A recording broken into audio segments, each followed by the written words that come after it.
Hello everyone, and welcome to the Commander's Forge. My name is Andy Bentley, and the Forge is an area for me to talk about Magic, Commander, and anything else that I deem necessary, as I just kinda exist with this game. Now, first off, I do want to apologize if I sound exhausted. It is because I am. I've been putting in a lot of hours at work, mostly because our line got swamped. Our company's trying to move as many products as possible before the end of the year, and we shut down after the 23rd, 22nd. So I'm working 6 days a week until the end of the year, essentially, or until we shut down. Unfortunately, that does mean that Andy is exhausted. He's going to have one day off for the next couple of weeks, and that's gonna take a toll. But on the bright side, it means a whole big old chunk of overtime, which means, I'll have some money to work with. That said, Magic kind of has taken a back seat for a little bit. But I did want to talk about something I've had going on this year, and that is our Commander League. So, starting with New Capenna, me and 3 friends each opened a box of New Capenna and built a deck out of it. So, I guess this would be similar to what was going around last year or the year before with the Commander Boxing Leagues. And then we kind of made our own little point system and stuff like that. And then after every month, which would be 4 games, we got to pick any standard legal set from when we started our league, which went all the way back to Zendikar Rising. And we added 6 packs from those sets. So by the end, we had these interesting cobbled together versions of Commander decks. Some of which I'd put on par with like a decent deck. So I ended up building Evelyn the Covetous for most of the league. Mostly because I had most of the vampires from New Capenna in my pool. And I could build onto that because the next 2 that I opened were Midnight Hunt and then Crimson Vow, which just packed as many vampires in as I could. And it wasn't until Dominaria United came out that I actually built a second deck, which was Wrath Weatherlight Stalwart. And yeah, I had a lot of fun with it. I may not have won our league, but I did okay. So we are thinking about doing it again next year, but we do want to try and get a few more people into it. And we're looking at different ways to do the points. And yeah, it's just I don't know. We had a good time with it. And I know the Guardian Project is going to be starting a patron league, and I don't know any of the details about that yet, but I do plan on joining that. Hopefully it falls on days when I'm not, super busy and stuff. But yeah, that's kind of what I've had been going on, and what will be going on for the next several weeks. And if I do miss an episode, it's because I'm essentially going to be either recording this very, very late Saturday nights so that I can get it up Sunday morning, or I'm going to be recording it Sunday morning so I can get it up in Sunday afternoon. So yeah, good times. Good times had by all. That said, I will kick this one off to the midsection, and then when we come back, we're going to talk about a deck. And it may not be a deck that you were thinking I was going to talk about, but I'll be right back. I just want to take a minute to tell you about my Patreon. I know times are hard for everybody, and I know it isn't easy to shuffle around bills and stuff. Believe me, I know that. But if you would like to help support the podcast, you can find the links to my Patreon in my link tree, which is always put into the description of either the video or the audio, wherever you're listening to it. It would really mean the world to me. Honestly, I'm just struggling to make ends meet most weeks. But that's it. That's all. If you want to help, the links will be where you can find them. And we're back.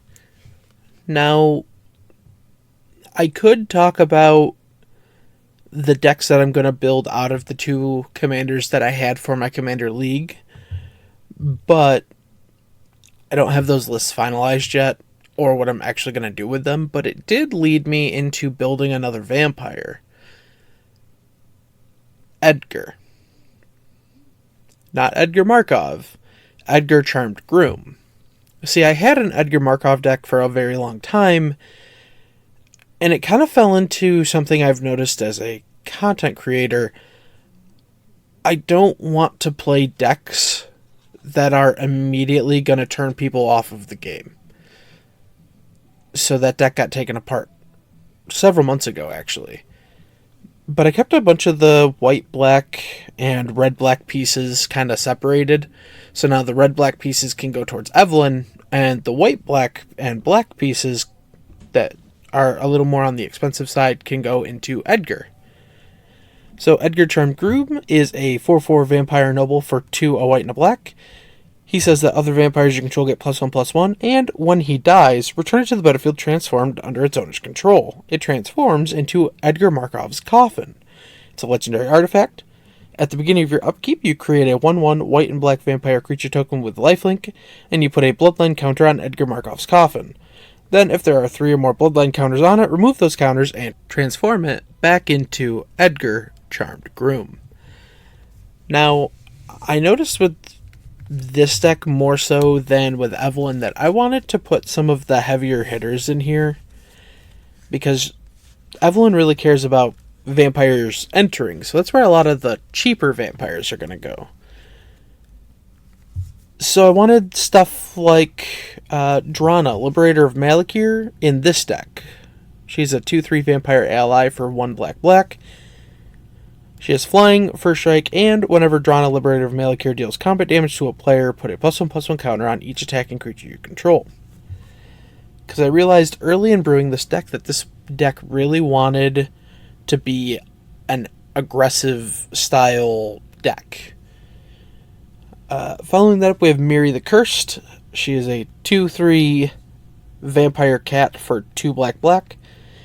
Flying, first strike, and haste, and whenever Miri the Cursed deals combat damage to a creature, you put a +1/+1 counter on Miri the Cursed. Next up, we have the Bloodline Keeper. It's 2 black for a 3/3 vampire. It has flying. You can tap it to put a 2/2 black vampire creature token with flying into play. And for a black, you can transform Bloodline Keeper. Activate this ability only if you control 5 or more vampires. He transforms into Lord of Lineage.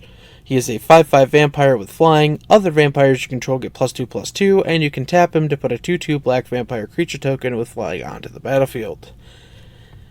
So, I really want to talk about the heavy mana costs, and then I'll get into some of the more less mana costs. So let's start with Sanctum Seeker, which is a 2 black 3/4 vampire knight. Whenever a vampire you control attacks, each opponent loses 1 life and you gain 1 life. Drana the Last Blood Chief, 3 black for a 4/4 vampire cleric, has flying, and whenever Drana the Last Blood Chief attacks, if any player chooses a non-legendary creature card in your graveyard, you return that card to the battlefield with a +1/+1 counter on it. The creature is a vampire in addition to its other types. Alenda the Dusk Rose. 2 white-black for a 1/1 Vampire Knight with lifelink. Whenever another creature dies, you put a +1/+1 counter on Elinda the Dusk Rose. And when Elinda dies, create X 1/1 white vampire creature tokens with lifelink, where X is Elinda's power. Patron of the Vein is 4 black for a 4/4 vampire shaman with flying. When he enters the battlefield, destroy target creature in opponent's control. And whenever a creature an opponent controls dies, you exile it and put a +1/+1 counter on each vampire you control.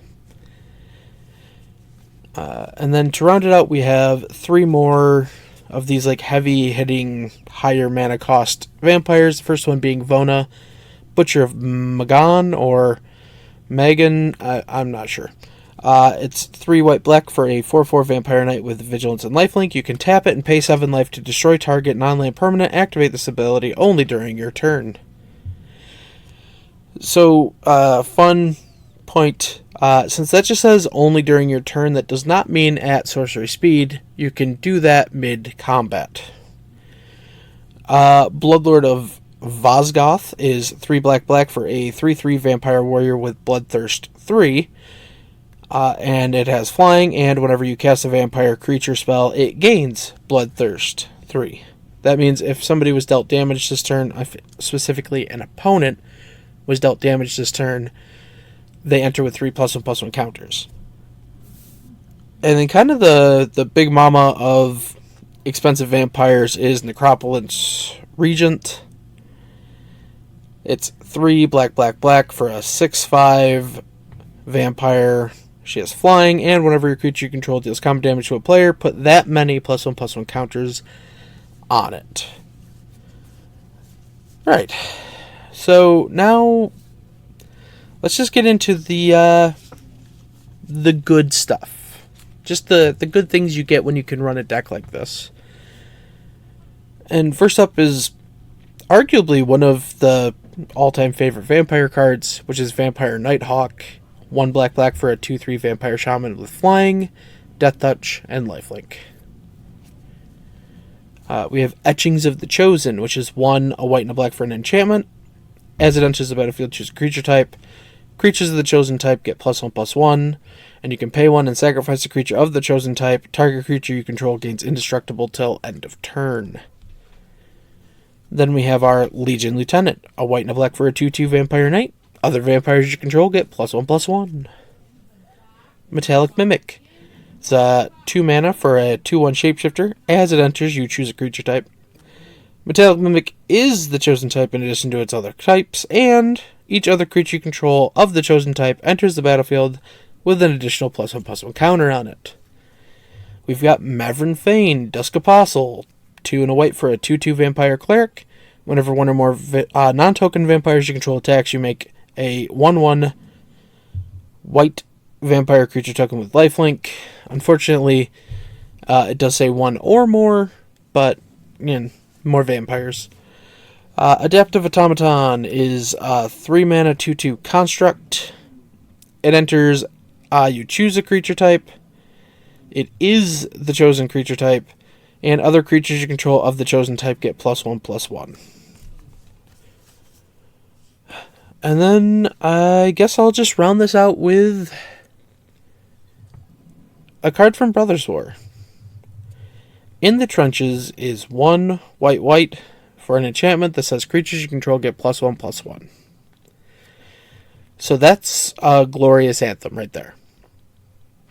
But for 5 and a white, exile target non-land permanent you don't control until In the Trenches leaves the battlefield. Activate only as a sorcery and only once.